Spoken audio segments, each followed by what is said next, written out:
Kondisi terkini letusan Gunung Kelut, kita sudah terhubung dengan Windy Wellington di posko pengungsian dan Danita Riyadini di Yogyakarta. Terlebih dahulu kita akan menuju ke Windy.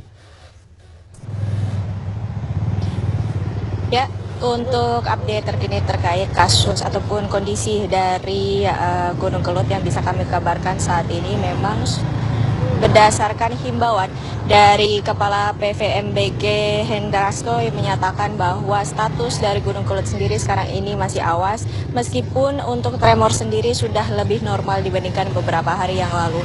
Yang bisa kami kabarkan juga bahwa untuk getaran ataupun gempa yang dirasakan oleh warga secara fisik memang tidak terlalu terasa tepatnya untuk warga yang berada di Gunung Kelut. Namun jika kita perhatikan lagi dengan alat-alat yang digunakan oleh PVMBG saat ini telah menyatakan bahwa masih ada getaran-getaran yang dikeluarkan ataupun dirasakan oleh Gunung Kelut, dan hal ini meskipun masih belum bisa dikatakan sudah aman, namun juga bisa dinyatakan tidak terlalu berbahaya. Jika kita perhatikan kembali bagaimana Gunung Kelut saat ini, bisa dikatakan bahwa abu masih keluar dari Gunung Kelut dan juga ada sekitar 3 sampai dengan 5 km abu yang keluar menuju ke arah atas, dan angin sendiri mengarah ke barat daya. Dalam hal ini kita bisa artikan bahwa hujan abu atau dampak dari Gunung Kelut sendiri tidak terlalu dirasakan di Kediri, namun akan berdampak di kota-kota lainnya, terutama tergantung dari arah angin yang akan merasakan bagaimana Gunung Kelut ataupun abu dari Gunung Kelut ini mengarah.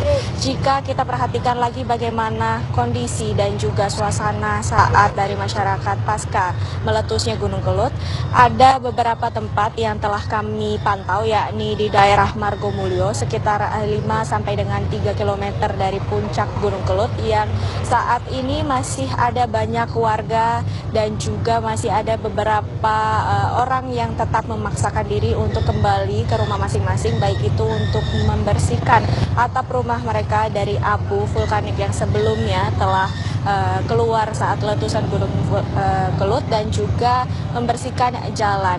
Beserta dengan pembersihan jalanan di daerah Margomulyo ini juga ada aparat TNI yang ikut membantu, baik itu untuk membersihkan jalan di sekitar agar tidak terjadi penumpukan pasir ataupun material dari letusan Gunung Kelut yang masih menumpuk dan juga menghambat jalan yang dipergunakan untuk menuju ke daerah sana. Ada beberapa pos pantau juga yang telah mengalami kerusakan.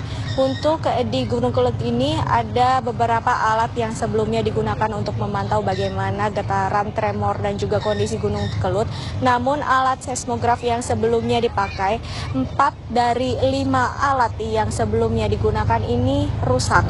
Dalam artian hanya 1 alat saja yang bisa dimaksimalkan dan dioptimalkan untuk mengetahui bagaimana status dari Gunung Kelut. Hal ini memang bisa dioptimalkan, dan meskipun saat ini masih kondisinya sangat normal, tentu alat-alat tersebut juga masih dibutuhkan untuk mengetahui bagaimana status. Pos pantau yang berada di Gunung Kelut ini sendiri juga masih tidak bisa digunakan dan juga masih sepi akibat letusan dari Gunung Kelut yang juga merusak beberapa alat yang sebelumnya digunakan untuk memantau bagaimana kondisi dari Gunung Kelut ini. Sementara